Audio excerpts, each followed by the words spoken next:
अस्सलाम वालेकुम, मेरा नाम है सदस मिर्ज़ा और आप देख रहे हैं प्रोग्राम इख्तलाफ। आहद चीमा जो इस वक्त वफाकी वज़ीर बरा इकनॉमिक अफेयर्स हैं, ख़बरों में दोबारा से इस वक्त ज़ीनत बन चुके हैं। सारा दिन उनके बारे में डिस्कस भी होता रहा।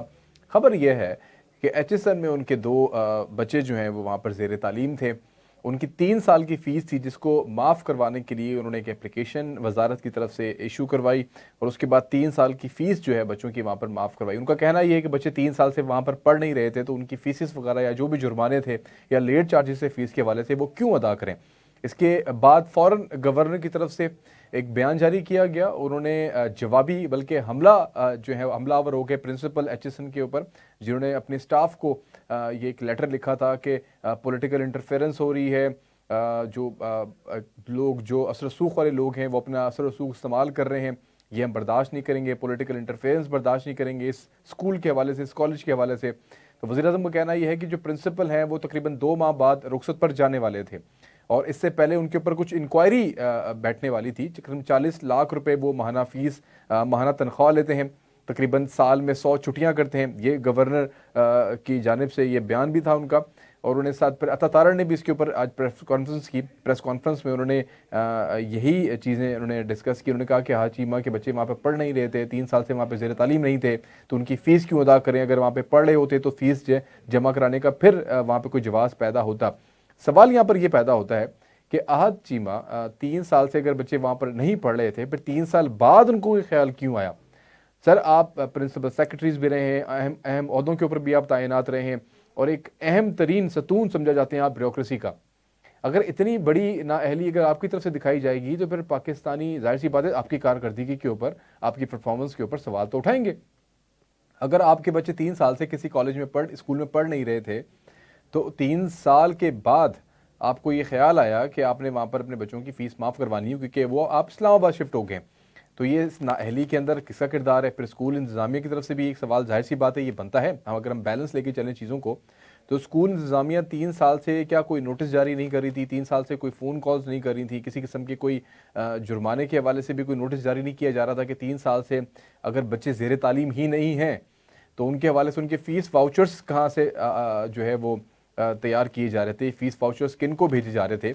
1 माह के लिए, 2 माह के लिए भी अगर बच्चे गैर हाजिर रहें तो जाहिर सी बात है स्कूलों को तशवीश हो जाती है और गली मोहल्ले के स्कूलों को तशवीश हो जाती है। लेकिन एचएसएन का एक नाम है, एचएसएन के हवाले से अगर इस तरह की खबरें, ऊपर जाहिर सी बात है सारा दिन ये खबरें रहीं, खबरों की खबर, जाहिर सी बात है एक अहम टॉपिक था, हमने भी इसके ऊपर डिस्कस कर लिया। जाहिर सी बात है एक ज़ाती मामला भी हो सकता है 2 लोगों का, लेकिन क्योंकि ब्यूरोक्रेसी के हवाले से बात आ जाती है और फेडरल मिनिस्टर के हवाले से बात आ जाती है, तो फिर अगर ये छोटी छोटी कोताहियाँ या अगर आप नेग्लिजेंस की बात करें, अगर इस लेवल पे भी अगर हमें देखने को मिलेंगी तो फिर हम कैसे कहें कि आप मैन ऑफ प्रिंसिपल हैं या आप एक बेहतरीन इदारे को चला सकते हैं, किसी वजारत को आप चला सकते हैं।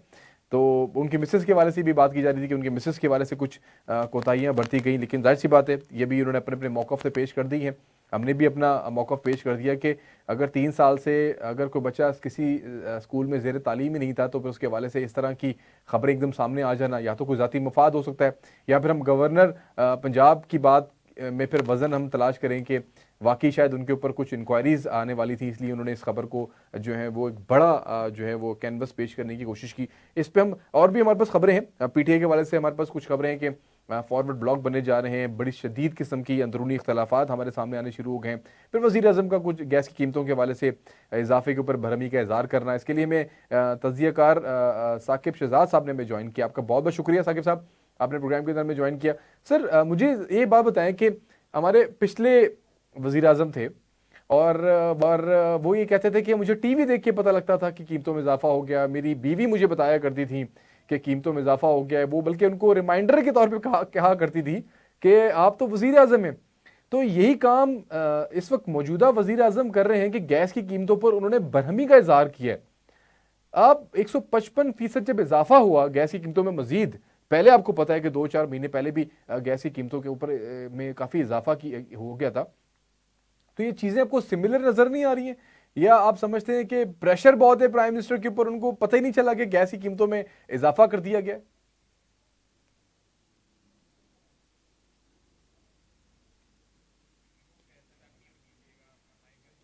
आप आपकी आवाज़ नहीं आ रही साकिब साहब, अगर आप अपना अगर आपने म्यूट लगाया हुआ है शायद। आपका माइक शायद म्यूट पे लगा हुआ है, आप प्लीज अगर माइक अनम्यूट कर दें, आपकी आवाज नहीं आ रही है हमारे तक।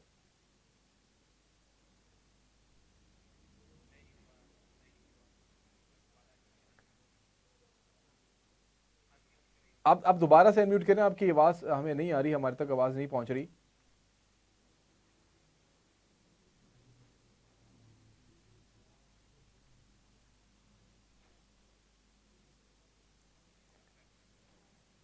मेरे ख्याल से कुछ टेक्निकल इशू है, वो दोबारा हम साकिब साहब के कहेंगे आप जी, दोबारा अभी आवाज आ रही हमें है क्या? ज्वाइन करें। शायद शायद आवाज आ गई है, मेरे टेक्निकल। जी जी साकिब साहब, मैं दोबारा सवाल करूं या आपने सवाल सुन लिया था?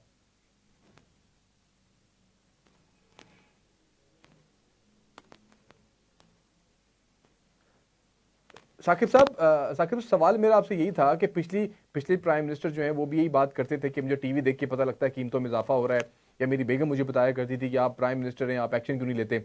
आज कुछ सेम हमें उस नजर आई है कि मौजूदा वजीर आजम ने कि गैस की कीमतों में बरहमी का इजहार किया और उन्होंने कहा कि काबिल कबूल नहीं है।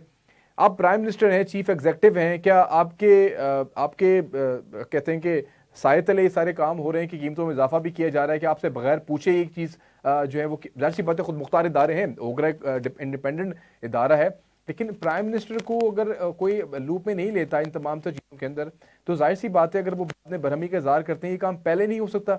या आप समझते हैं कि कुछ कैमोफ्लाज किया जाता है अवाम को एक दिलासा देने के लिए, चले हमारा प्राइम मिनिस्टर है, हमारे हमारे हक में कुछ तो बातें कर रहा है।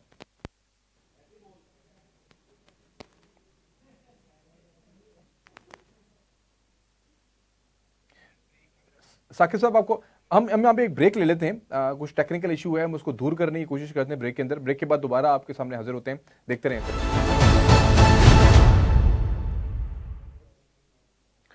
जी, हमारे साथ राना साकिब शहजाद जो है उस वक्त मौजूद हैं, उनसे हम सवाल करेंगे। साकिब साहब, आपको मेरी आवाज़ आ रही है? आप हमें सुन सकते हैं? ठीक है। मैं आपसे ये सवाल करना चाह रहा था कि इमरान खान साहब के दौर में जब आपको पता है कि जब कीमतों में इजाफा होता था तो वो कहते थे कि मुझे टीवी से चीज़ें पता लग रही हैं, और वो उस पर इज़हार बरहमी का इज़हार करते थे। अभी शहबाज शरीफ साहब जो हैं हमारे मौजूदा वज़ीर आज़म, वो भी इज़हार बरहमी का इज़हार कर रहे हैं गैस की कीमतों में इजाफे के ऊपर।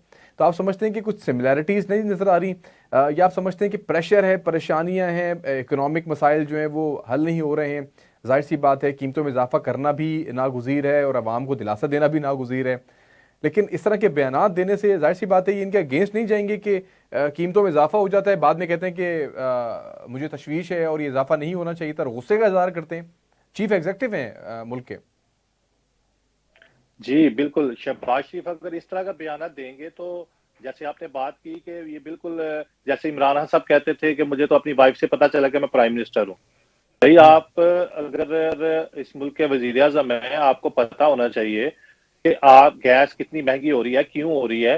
क्योंकि गैस एक ऐसी चीज है जो हर घर की इस्तेमाल की चीज है, और आपको पता है कि हर गरीब बंदा भी इसको इस्तेमाल करता है, हर अमीर बंदा भी इसको इस्तेमाल करता है। और इसकी प्राइसेस इस हद तक बढ़ जाना, ये इंडिकेशन है कि बहुत ज्यादा इकोनॉमिक जो है ना प्रेशर है प्राइम मिनिस्टर के ऊपर, इस हुकूमत के ऊपर, और अपने इत्तेहादियों के जो है ना वो प्रेशर अलग से हैं, वो इनको हैंडल नहीं कर पा रहे।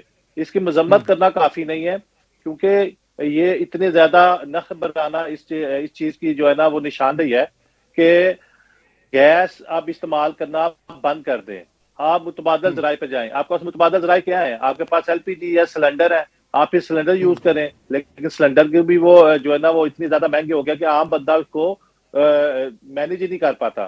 तो अगर आपने हुकूमत करनी है और अवामी हुकूमत करनी है तो आपको इन चीजों को देखना पड़ेगा। आपको मजम्मत के बयानात इनसे काम नहीं चलेगा।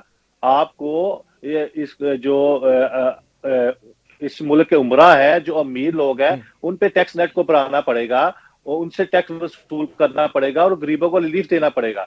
अगर गरीबों को रिलीफ नहीं देंगे तो ये मुल्क मुश्किलात तो बहुत ज्यादा हैं सब आवाम के ऊपर, आपको इस चीज का अंदाजा तो है कि, लेकिन अब आईएमएफ के एक प्रोग्राम को कंप्लीट तो कर लिया है, 1.1 अरब डॉलर की जो भी किस्त है वो नेक्स्ट महीने जो है पाकिस्तान को मौसूल भी हो जाएगी। हालात इतने बदतर हो चुके हैं, अब मजीद एक और प्रोग्राम में जाने की बात की जा रही है। तो जब एक और प्रोग्राम के अंदर जाएंगे, जाहिर सी बात है वो बिजली गैस की कीमतों में इजाफे की बात कर रहे हैं, और फिर रियल इस्टेट सेक्टर के ऊपर टैक्स लगाना, फिर रिटेल सेक्टर जो है उसके ऊपर मजीद टैक्स के ऊपर इजाफा उसमें करना, तो हम किस तरफ जा रहे हैं? फिर ये हम क्या उम्मीद भी नहीं दिला पा रहे हैं? जाहिर सी बात है, वजीर खजाना ने भी ये बात कर दी है कि मुश्किल तरीन दौर होगा आने वाले साल के अंदर भी। पिछले हालात जो हैं वो सबके सामने हैं, इससे ज्यादा क्या मुश्किल होगी? अब क्या मुश्किलात ये दरपेश करेंगे अवाम को? जी, मुश्किलात तो इतनी ज्यादा है, मैं आपको बताऊं, इनको पॉलिसीज बनानी चाहिए। अगर ये लोग अपने खर्चे कम कर दें, ये जो ब्यूरोक्रेसी है, ये जो पार्लियामेंट में बैठे लोग हैं, ये अपने खर्चे कम कर दें और अमीर लोगों से टैक्स इकट्ठा करें। कोई ऐसी पॉलिसीज बनाएं कि जो अमीर लोग हैं, मुझे पता है पाकिस्तान में ऐसे ऐसे अमीर ताजर हैं जो टैक्स जो है ना बिल्कुल सिफर देते हैं, ना उन्हें के बराबर देते हैं। अगर पॉलिसी बना के उनसे टैक्स इकट्ठा किया जाए, उनको टैक्स नेट में लाया जाए, तो गरीब लोगों को आप रिलीफ दे सकते हैं। लेकिन चूंकि ये उन पे हाथ नहीं डाल सकते, वो बहुत बड़े बड़े माफियाज हैं, वो बहुत बड़े बड़े माफियाज हैं, इनको ब्लैकमेल करते हैं और इनकी इत्तेहादी हुकूमत में साथ भी बैठे हुए हैं। जब वो इनको ब्लैकमेल करते हैं, आप इस तरह की हुकूमत ना करें, फिर आपने ब्लैकमेल ही होना है तो इन माफियाज के हाथों। क्योंकि जब तक ये माफियाज को कंट्रोल नहीं करेंगे, उनको टैक्स नेट में नहीं लाएंगे, ठीक है बहुत ज्यादा इकोनॉमिक प्रेशर्स हैं, बहुत ज्यादा हालात खराब है, मैशियत को ठीक करना है और उसके लिए आपको टैक्स इकट्ठा करना बहुत जरूरी है। लेकिन यार आप ये भी तो देखिए ना कि आपने पाकिस्तान की गरीब आवाम को भी साथ लेके चलना है। गरीब आवाम का क्या हाल हुआ वो पड़ा हुआ है, आप किसी गरीब से पूछे जो डेली वेजेस पे अपना वो दिहाड़ी लगाता है और अपने घर का जो है ना वो 2 वक्त का खाना पूरा करता है, आप उनको भी 2 वक्त की रोटी भी जब छीन लेंगे, तो फिर इस मुल्क के हालात इस नहज पे पहुंच जाएंगे कि इस पे फिर हाना जंगी शुरू हो जाएगी। इसलिए आपको इन पॉलिसीज पे अमल दरामद करना पड़ेगा कि आप जो अमीर लोग हैं, जो अमीर ताजर हैं, जो टैक्स नहीं देते, इन माफिया पे हाथ डालना पड़ेगा। इन माफिया से या तो ब्लैकमेल नहीं होना पड़ेगा और और यही साकिब आपको साहब, बचा सकता है, महंगाई से आपके मुल्क तंग को बचा आके, सकता है। माशी मामला से तंग आकर, एक आज खबर भी शायद है कि मुस्लिम लीग नून के एक बड़े पुराने वर्कर थे, उन्होंने खुदकुशी भी की है मेरे ख्याल से। उनके बारे में जरा बताएंगे कि माली मुश्किलात जी का जी इस हालत हो चुका है कि मुस्लिम लीग नून जो अपने वर्करों को भी नहीं बचा पा रही है, तो बाकी अवाम का क्या हाल होगा? जी, मियाँ तीक साहब हैं। मियाँ तीक साहब मुशर्रफ दौर से बहुत ही एक डेडिकेटेड वर्कर थे मुस्लिम लीग नून पे और काफी दफा अपनी पार्टी की वजह से जेलों में भी जा चुके हैं। और उन्होंने कल रात अपने आप को, अपने माली हालात की वजह से अपने आप को शूट कर लिया, क्योंकि उनको उनसे माली मामला मैनेज नहीं हो रहे थे। और ये वो एक कारकुन है मुस्लिम लीग नून के जो हुकूमत में है इस वक्त पार्टी, उनको सोचना पड़ेगा कि आपके अपने कारकुन ने खुदकुशी कर ली है तो अवाम का क्या हाल होगा, अवाम किस तरह और जो है ये, ना वो और इस आप ये बताएं, मामला ये को कोई मैनेज कर रही आम होगी। वर्कर नहीं थे, ये एक बड़े माने हुए वर्कर थे मेरे ख्याल से, इनका नाम था और लीडरशिप भी जानती थी इनको बकायदा। जी जी बिल्कुल, मियाँ तीक साहब इनका नाम है। ये काफी दफा जेल जा चुके हैं, मुशर्रफ दौर में भी और ये पीटीआई के दौर में भी जेल जा चुके हैं। और इन्होंने हर दौर में, हर मुश्किल वक्त में पार्टी के साथ रहे हैं। और लीडरशिप में मियाँ नवाज शरीफ साहब से लेके मरियम नवाज साहिबा तक जो सीएम पंजाब है, वो इनको बड़ी अच्छी तरह से जानती भी है और पहचानती भी है। और उनको पता है कि ये हमारा डेडिकेटेड वर्कर है और उसने उसका खुदकुशी करना ये बहुत बड़ा अलमिया है मरीम नवाज साहबा सीएम पंजाब के लिए और शहबाज शरीफ साहब जो इस टाइम पीएम पाकिस्तान के, उनके लिए बहुत ज्यादा जो है ना वो परेशान कुन बात होनी चाहिए कि एक आपका वर्कर, डेडिकेटेड वर्कर जो है, वो उसने खुदकुशी कर ली अपने माली हालात की वजह से। तो जो मजदूर है जो डेली वेजेस पे अपना रोजी कमाता है, 2 वक्त का खाना पूरा करता है, वो अपना 2 वक्त का खाना पूरा नहीं कर पा रहा। खुदारा मैं अरबाब इख्तियार से गुजारिश करता हूं कि इन चीजों पे गौर करें।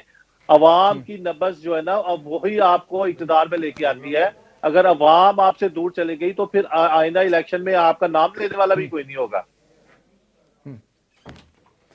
बाकी ये जो पतंगबाजी के हवाले से भी कुछ खबरें चल रही हैं कि पतंग की जो डोर है वो गले फिरने से अभी एक नौजवान भी, उसकी भी हलाकत हुई है, एक बच्चे की भी हलाकत हुई है। फैसलाबाद भी एक हलाकत हुई थी, वहाँ पर भी मियां नवाज शरीफ और मरीम नवाज सीएम पंजाब जो हैं वो उनसे इज़हार ताज़ियत के लिए गए। सर ये काफ़ी अरसे से, इसको 10 साल हो गए मेरे ख्याल से पाबंदी को, पतंगबाजी के ऊपर। अगर मैं गलत ना हूँ ज्यादा अरसा हो तो मेरे गया। ख्याल से 10 साल से ज़्यादा हो गया इस चीज़ को। ये क्यों नहीं चीजें रोकी जा रही हैं? अभी भी कोई ना कोई ऐसा साल नहीं होता जिसमें डोर फिरने से, गले में डोर फिरने से एक जान चली जाती है, एक इंसान की जान चली जाती है। एक इंसान का कत्ल जो है वो सारी इंसानियत का कत्ल है। ये एक कैसी एक अंधी मौत है जिसका ना मारने वाले का पता है ना मरने वाले को। जिस तरीके से एक अजियतनाक मौत मिल जाती है, किस तरह रोकथाम हो सकती है? आप समझते हैं कि इसमें क्या कोताही कहाँ से आ रही है? क्या पुलिस की तरफ से कोई आप समझते हैं कोताही दिखाई जा रही है? अब पता वाले कौन हैं, डोरे बनाने वाले कौन हैं? क्या उनके ऊपर उनको छापे नहीं मारे जाते हैं उनकी फैक्ट्रियों के ऊपर, या छापे मारकर उनसे रिश्वत लेके छोड़ दिया जाता है? इस पे जरा थोड़ी रोशनी डालें अगर।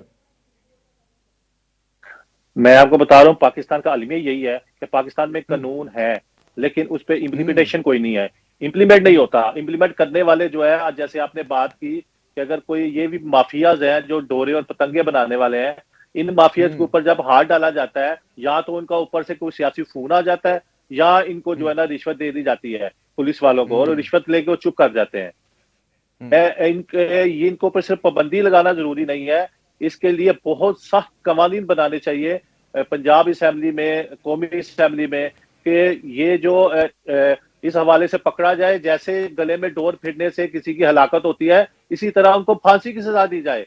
इस हद तक हम्म। जब आप कानून बनाएंगे और कानून पे अमल दरामद करवाएंगे, तो फिर ही ऐसे जो है ना वाकयात रुकेंगे। अदरवाइज जब ये वाकया होगा, थोड़े दिन जो है वो सारा मीडिया सारा आसमान सर पे उठा लेगा, उसके बाद फिर ये मामला ठंडा हो जाएगा, फिर ऐसे मामले चलेंगे। ये हम 15-20 साल से ऐसे देखते आ रहे हैं जब से पाबंदी है। अच्छा, ये जो मखसूस डोर है जिसके वजह से हमेशा ये बात की जाती है कि कुछ मखसूस डोर है, उसके ऊपर केमिकल्स ऐसे लगाए जाते हैं जिसकी वजह से तेजी से डोर जो है वो गले में फिरती है, और एक तेजदार जो एक आला होता है उसका काम करती है बेसिकली गर्दन के ऊपर ये। तो ये एक मतलब बयान करना भी ये एक बड़ा एक मुश्किल काम है, इस तरह की मौत को या इस तरह के वाकयात को। आप ये समझते हैं कि जैसे पूरी दुनिया के अंदर फेस्टिवल मनाए जाते हैं, पाकिस्तान में भी बसंत का एक फेस्टिवल मनाया जाता था, प्ली ये ले जाती है कि पूरी दुनिया से लोग यहाँ पर आते थे, इकोनॉमिक एक्टिविटी यहाँ पे रन की जाती थी, बड़े फायदे होते थे पाकिस्तान को इकोनॉमिक के तौर पे भी। इसका कोई ऑल्टरनेट हमेशा बात करते हैं कि छांगा मांगा में किसी एरिया के अंदर वहां पर एक बसंत फेस्टिवल का एहतमाम किया जाएगा, और ये हम पिछले 10-12 साल से सुन रहे हैं जब से पाबंदी लगी बसंत के ऊपर। आप समझते हैं कि इसके ऊपर कुछ ठोस इकदाम करने की जरूरत है, या लोगों को मुतबादिल फराहम करने की जरूरत है कि एक खास मकाम पर लोगों को इकट्ठा किया जाए, वहां पर आप पतंगबाजी वगैरह करें, जहां पर अगर कोई डोर कट के भी जाए, पतंग कट के भी जाए, तो दूर इलाज तक भी कोई लूटने वाला ना हो या किसी के ऊपर गर्दन में फिरने की कोई चांस ना हो। तो आप समझते हैं कि पूरा मैकेनिज्म तरतीब देने की जरूरत है, या मरीम नवाज जो सीएम पंजाब है वो इसके ऊपर कुछ काम करेंगी, आप समझते हैं? अच्छा साहब, मैं आपकी इस बात से नहीं करता, कोई अदम काम दे दिया जाए। अगर बाहर किसी ममालिक में ऐसा होता है तो वो बीचेस में, साइड एरिया में बिल्कुल अपना वो उनको देते हैं, लेकिन उनके पास इस तरह की डोर्स नहीं होती, इस तरह के केमिकल्स नहीं होते। ठीक है, वो आराम से, वो एक महजब कौमें हैं, वो आराम से अपना फेस्टिवल मनाते हैं और घर आ जाते हैं। ये लोग नहीं बाज आएंगे, ये लोग केमिकल का इस्तेमाल करेंगे जब तक अगर आप इनको मौका देंगे, ये मौके का फिर फायदा उठाएंगे और फिर इसी तरह के काम करेंगे, फिर केमिकल वाली डोर का इस्तेमाल करेंगे। और इससे बेहतर यही है कि इनको बिल्कुल इजाजत नहीं मिलनी चाहिए, कोई साइडलाइन जगह हो, कुछ भी हो, बसंत की बिल्कुल इजाजत नहीं होनी चाहिए पाकिस्तान में, और सख्ती से पाबंदी होनी चाहिए ये डोर्स और पतंग उड़ाने पे, चाहे वो अपने घरों की छतों पे हो, चाहे वो किसी भी जगह पे हो, चाहे किसी ओपन एरिया में हो। क्योंकि पाकिस्तान की अवाम जो है ना, अभी तक इनको शऊर नहीं दिया गया। जब तक इनको शऊर नहीं दिया जाता, इनसे कवानीन पे अमल दरामद नहीं करवाया जाता, तब तक इनको ऐसी किसी एक्टिविटी की इजाजत नहीं होनी चाहिए जिससे इंसानी जानों का ज़िया हो। और ये एक एक एक जान का ज़िया नहीं हुआ, ये बहुत ज्यादा जानों के ज़िया हो चुके हैं। ये अभी आपको पता है, ये बेचारे की शादी थी, ये नौजवान लड़का था, और इसकी ईद के बाद शादी थी, और उसके घर वालों पे क्या गुजरी होगी। आप ताजियत करने चले गए, बड़ी अच्छी बात है, लेकिन आप कवानीन पे अमल दरामद करवाएं, आप कवानीन सख्त सख्त बनाएं, और जो पकड़ा जाए उसकी जमानत ही ना हो।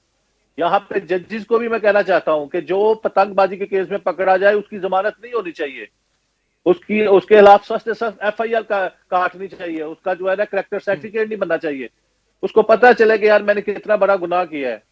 ये आप बिल्कुल एक जो है ना वो खूनी आला अपने साथ लेके चल रहे हो। आपकी एक बात वाकई आपने बहुत ज़बरदस्त बात की। आपने कहा कि ये एक वाकया हो गया, ताज़ियत के लिए चले गए आला हुकाम, उसके बाद ये मीडिया पे भी कुछ गुफ्तगू हो जाएगी, उसके बाद सब खामोश हो जाएंगे, और उसके बाद दोबारा से पतंगे मार्केट में भी आ जाएंगी, डोर मार्केट में भी आ जाएंगी, हमें उड़ती हुई भी नजर आएंगी, और फिर इसी तरह किसी मासूम जान को जो है वो डोर जो है वो मासूम जान उस डोर का निशाना बन जाएगा।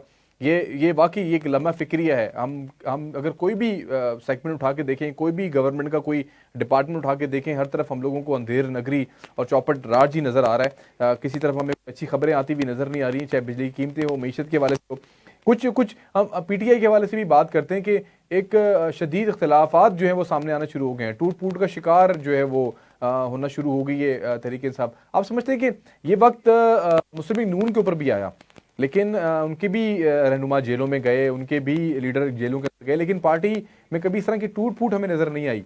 मजीद इस पर बात भी करेंगे कुछ रहनुमाओं के बारे में भी, लेकिन शेर अफजल मरवत का भी बयान आ गया है कि 40 अफराद का फॉरवर्ड ब्लॉक बने जा रहा है। असद कैसर साहब के बड़े संगीन इख्तलाफात आने शुरू हो गए हैं पोजीशन लीडर के हवाले से पार्लियामेंट में। तो आप समझते हैं कि अब सेनेट के हवाले से इलेक्शंस आने वाले हैं, सेनेट में भी कह रहे हैं कि जो एक सीट है सेनेट की वो भी पीटीआई को जाती हुई नजर आ रही है। तो आप समझते हैं कि ये इख्तलाफात की वजह बेसिकली क्या हो सकती है? आप समझते हैं कि लीडरशिप मौजूद नहीं है उनके दरमियान, या ये वजह है, या आप समझते हैं कि एक पकड़ दकड़ की मामला थे? ये जो 9 मई का एक वाकया था उसके हवाले से जो इनके बयान थे वो इनके अंदर एक तबाही का सबब बन रहे हैं इस पार्टी के अंदर, और अभी भी इनके जो ज्यादा टारगेट्स हैं वो सियासी जमातें नहीं है, वो इदारा ही है जिसके हवाले से ये लोग आज ये तमाम तर चीजें भुगत रहे हैं। जी बिल्कुल, ये इस तरह इसलिए होना था कि पीटीआई, मैं शुरू से ही कहता हूं कि पीटीआई एक जमात नहीं है, एक सियासी जमात नहीं है। ये तो कोई इधर से पकड़ लिया, कोई उधर से पकड़ लिया, और ये पकड़ के एक फितना ग्रोह बनाया गया था जो पाकिस्तान की रियासत के खिलाफ, जिन्होंने पूरा एक प्रोपोगंडा किया और अभी तक इनका प्रोपोगंडा जारी है। और इसलिए ये अब इस पे सियासी ग्रोह पे ना कब्जा करने की कोशिशें हो रही हैं मुख्तलिफ ग्रोहों की तरफ से। अब ये ग्रोह ना बट गए हैं, टोटे टोटे हो गया 9 मई के बाद। इसमें कुछ चाहते थे कि हम जो है ना वो रियासत के साथ चलें, कुछ चाहते थे हम रियासत के खिलाफ चलें, लेकिन जो रियासत के खिलाफ ग्रोह था वो इस सियासी ग्रोह पे भारी जो है ना वो आ गया, और उन्होंने कोशिश की है कि अब हर बंदा ये कोशिश कर रहा है कि हम इस सियासी ग्रोह पे किसी तरीके से कब्जा कर लें। तो इसलिए कब्जे की दौड़ है, ठीक है। वो एक आपको पता ही है, एक कल्ट तो जो थे इनके लीडर, वो तो बानी चेयरमैन जो थे वो जेल में है, और अब हर बंदा यही कोशिश कर रहा है कि किसी तरह से मैं इस सियासी ग्रोह पे कब्जा कर लूं, इस फितने पे कब्जा करके हम अपनी बातें मनवाएं, हम अपना जो है ना वो अपना आप बनवाएं कि ये सियासी जमात हमारी है, ये सियासी जमात हमारी है। लेकिन ये सियासी जमात है नहीं बेसिकली। ये जिस तरह इसको इकट्ठा किया गया था इधर उधर से पकड़ के सारे लोगों को, इसी तरह ये टोटे टोटे हो रही है, और इसमें कोई अचंभे की बात नहीं है, और ये मजीद आपको आने वाले दिनों में बिखरती हुई नजर आएगी। सर अगर हम बात करें पीएमएलएन के भी कुछ रहनुमाओं की, बड़े ख़ास रहनुमा हैं, कोई वज़ीर ख़जाना था, कोई वज़ीर आज़म था, कोई गवर्नर था, कोई फाइनेंस सेक्रेटरी था। सर अभी शाहिद खान अब्बासी साहब ने एक बयान दिया, उन्होंने कहा कि जनरल बाजवा रिटायर्ड और जनरल फैज़ रिटायर्ड दोनों ने कभी भी आइन की खिलाफ वर्जी नहीं की, कभी उन्होंने आइन नहीं तोड़ा। ये आप क्या समझते हैं? फिर अगले माह वो एक पार्टी भी बनाने के लिए जा रहे हैं। हम समझ रहे थे कि शायद प्लांटेड है, पार्टी की तरफ से प्लांटेड है, लेकिन अब तो उन्होंने पार्टी बनाने का भी ऐलान कर दिया है। ये इख्तलाफात की वजह क्या है? और फिर आप समझते हैं वाकई कि ये बयान का दुरुस्त है एकदम? ये यू टर्न, ये 90 डिग्री टर्न, 180 डिग्री का टर्न, ये कैसे, ये सब चीजें किस तरफ जा रही हैं इनको लेके? देखिए, ये बयान इसलिए दुरुस्त नहीं है कि बाजवा साहब जाते जाते, जब लास्ट उनकी तकरीर थी, शायद आपको याद हो, उन्होंने लास्ट खिताब किया था, तो उन्होंने कहा था कि हमसे भी गलतियां हुई हैं, हम अपनी गलतियों का इजाला करेंगे, अभी हम कभी भी सियासत में मुदाखलत नहीं करेंगे, हम मानते हैं कि हमने सियासत में मुदाखलत की है, हमसे गलतियां हुई हैं। तो इसी बात से उनका ये बयान गलत साबित हो जाता है, ठीक है। अब वो ये क्यों कर रहे हैं? क्योंकि वो बाजवा डॉक्ट्राइन के ही आदमी थे, और जब वो वजीर आजम थे, आपको पता है बाजवा साहब भी थे आर्मी चीफ, और ये बाजवा डॉक्ट्राइन के ही आदमी थे, और उन्होंने यही जो है ना इसी वजह से शायद उनके हक में बयान दिया है। और वो एक पार्टी बनाना चाह रहे हैं, शौक पूरा कर लें। बहुत सारी पार्टियां, बहुत सारे लोग आए जिन्होंने पार्टियां बनाई। आप शेर रशीद का भी देख लें, वो भी उन्होंने पार्टी बनाई, वो एक ही सीट की उनकी पार्टी थी। शाहिद खान अब्बासी साहब को शायद वो वक्त याद नहीं है जब इनको मरी से ये हार गए थे, और इनको लाहौर से जितवाया गया था, और इनको प्राइम मिनिस्टर बनवाया गया था, इनको कौमी असेंबली में भेजा गया था। अगर ये वो वक्त याद कर लेते तो कभी भी जो है ना वो ये पार्टी बनाने की बात ना करते, ये मियां नवाज शरीफ के साथ अपनी पार्टी के साथ मोहलिस रहते। तो ये कोई मेरे ख्याल से कोई इतनी हैरानकुन बात नहीं है कि उन्होंने ये बाजवा साहब के बारे में कही है, क्योंकि बाजवा साहब वो शुरू से ही बाजवा डॉक्ट्राइन के आदमी थे, और आज वो अभी खुल के सामने आ गए हैं। और जाहिर है मिफ्ता साहब भी उनके जो है ना वजीर खजाना थे, और हम मिफ्ता साहब नवा की हैं, शुरू वो से ही भी वो हम जो नवा है। हैं। बहुत बहुत शुक्रिया साकिब साहब, आपने प्रोग्राम में हमें बड़ा कीमती वक्त दिया आपने। हम बात कर रहे थे, जाहिर सी बात है पाकिस्तान के हालात हाजरा तरीके से महंगाई की कीमतों में इजाफा हो रहा है, वज़ीर आज़म की तरफ से भरमी का इज़हार भी किया जा रहा है, लेकिन भरमी का इज़हार सिर्फ उसका कोई फ़ायदा मुल्क को नहीं हो रहा, कौम को नहीं हो रहा। हम लेकिन उम्मीद यही रखते हैं, हम हमेशा पॉजिटिव थाट्स के साथ ही प्रोग्राम की क्लोजिंग करते हैं कि वक्त देना चाहिए। उम्मीद है कि चीज़ें कंट्रोल में आएंगी, मीशत कंट्रोल में आएगी, अवाम को रिलीफ मिलेगा। अभी जिस तरीके से एक वाकया हमने बताया कि आपको कि PML लैंडिंग के एक बड़े दरीना वर्कर थे और बड़े पुराने वर्कर थे, जेलें काटी उन्होंने, वो अपनी माली मुश्किलात की वजह से उन्होंने आज जो है वो खुदकुशी की है। एक बड़ा संगीन जाहिर सी बात है, एक फ़िक्र की बात तो है, और एक आप कह सकते हैं कि एक पार्टी वर्कर होने की वजह से, आपकी सूबे में हुकूमत होने की वजह से आपका पार्टी वर्कर खुदकुशी कर ले माली मुश्किलात की वजह से, तो बाकी अवाम का क्या हाल होगा और क्या सूरत हाल लोगों के ऊपर गुजर रही होगी इस वक्त।